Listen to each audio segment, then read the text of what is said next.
Hi guys, Amanda from Champagne Pouring Out here. I wanted to come on and make a kind of an update or part two to the last video that I made where I was comparing Amsterdam's titanium white to paint for Shelly Art Bloom Cell Activator and the pearl red, and I kind of had mixed results on my tiles, and I wanted to talk about it and go over it and just kind of tell you what I look for and how I determine what may have happened. So let's check it out. So if you saw my last video, you'll remember that I used the same color and same layering process for each tile. The only difference being the color of the cell activator on top. This was the Amsterdam Titanium White, which dried really beautifully. The cells are really crisp. I've got these teeny tiny little babies, which are so cute. Not too much movement, like you can see here a little bit, like the tiniest amount. So that one dried really well. I would consider this a success. Now the other one, this is the pearl red, and it was actually sitting, it dried like this. And so I came back and I looked at it and I said, oh, the cells melted. Now, it's not, I guess it's kind of personal preference. I prefer the really crisp, beautiful lacing that I have here. I personally don't care for this. If you do, totally fine. I'm not knocking it in any way, but for people that want to retain the nice round crisp edge cells, and you come back to your table and you see this, it's not that exciting. So there's actually several reasons that melty cells can happen. It's one reason why when I'm experimenting with a product, I try to keep everything else as similar between the two as possible. For example, the same pillow paint, the same colors in the same order, with the only difference being the cell activator. That way, when I'm trying to figure out what happened, if there was an issue, I have somewhere to start. So I made another tile using the pearl red to see if the cell activator itself something was going on there. And I did actually use a white pillow paint under here, but I used basically the same colors. I did put an opaque whole bean directly under the CA, but I still have the shadow green as I did in this one. And you can see that they dried quite differently. This, you can see a bit of the pearl red, which I was, felt, you can see it here a bit too when I move it. But this one dried nice and crisp. The cells stayed the way that they were formed. The cell activator didn't sink a whole lot, a little bit, but nothing crazy like with this one. So that allowed me to say, okay, probably where this was sitting on the table wasn't completely level, or I left too much paint on the tile after I spun it. I could have gone one, maybe two more times. So in order to try to narrow that down, I grabbed my level, which I just have this really simple little inexpensive table level, and I put it directly on the spot on the drawing table where this tile was sitting, and I put it where this one was sitting that I didn't have issues with. And what I learned was that it was off center just the tiniest amount, kind of like that, which would be all that it needed to slide the cells in the wrong direction instead of holding them nice and flat. The thing about when you're doing Shelly Art Blooms and why you're using Jo Sonja gloss varnish or whatever other gloss varnish you're using, I happen to use some leftover Behr 8300 base for this particular pouring medium, which is really glossy. And then you're adding more gloss to it with the gloss varnish to get the right consistency. So there's a lot of gloss. You can see how shiny these still are. They still look a little bit wet. And so I found that if they weren't completely level on my table, that I was getting wonky, melty cells.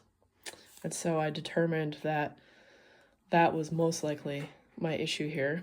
And I, possibly could have left a little bit of extra. It looks a little bit like it sunk a little bit deeper than it did on the other tiles. I possibly could have spun this once or twice more. I was probably too busy trying to make sure that I was getting all the information into the video that I wanted versus paying close attention to my technique, and that happens. But it was actually a great opportunity for me to be able to just kind of show what happens. So I do like other, some of these other cells are really nice. Probably what I will do in this case is when it's a little drier, I'll run a blade along the edges and I'll peel this up. I can still use this for other projects. It could still make really nice necklaces or earrings or magnets. So, it's not a waste. It's a learning opportunity. And like I said earlier, if you like the look of these cells, there's nothing wrong with it. You could kind of maybe position it this way. They kind of look like they're dripping a little bit like water. And really, just remember that everyone has their own style and you can do whatever you want. I just wanted to point out a troubleshoot, I guess, for people that are running into this problem. It's really common. And another note I should make while I'm here is that I've had this can of Behr 8300 for, a couple years. And I was having lots of problems. I switched before I had to, and I switched to Behr Dynasty 3653 before I had to, because I was having such a problem with getting melty, wonky cells. It was really frustrating. I love cells and I love the crisp cells. And so for me, this wasn't what I cared for. And so I thought, well, maybe I need to try something that doesn't require as much Josonia too thin to get to the right consistency. And so that's why I decided to switch. And I've had consistently really good luck with the Behr Dynasty. Right away, my melty cells kind of stopped happening, but I realized recently cleaning my studio that I still had this can of Behr, so I decided to break it out and try some tiles with it, and discovered that I actually really love it. So I think for me it was I just didn't quite have the technique down. I've practiced blooming for probably a good 700 hours at this point. I've tried all different sizes, shapes, styles of blooming, and so I've mixed quite a bit of paint. And I think that for me it was just a lack of experience and kind of knowing what to look for and how to prevent things like the melty cells when they were happening. So lucky me, I guess I have this a little bit left in this can to work with, but most regularly I use this Behr Dynasty, and let's just pop this open here and see. I actually started buying the smaller cans instead of the gallon size. I was buying the gallon, and over time the gallon is definitely, I have to get a better light, much better value. But I found that the Dynasty is in the smaller cans is slightly thicker than it is in the big cans. I have no idea why. And this one is, you know, not too bad compared to a lot of Bear Dynasties. Let me just show you if I can get it open how thick the 8300 is in comparison.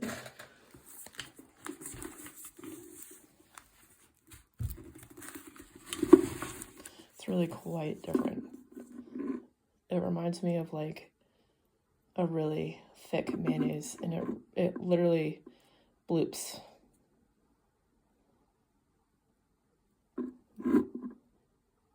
And that's why, because of that thickness, you have to add just so much more gloss varnish to the 8300 than you do to the Bear Dynasty. And so that's why I switched, because I just couldn't quite get the mixing down and just didn't quite have my technique down. But anyway, I just wanted to show you guys that and kind of help people with melty cells troubleshoot. So I guess that's it for today. Thanks for tuning in. Have a great day.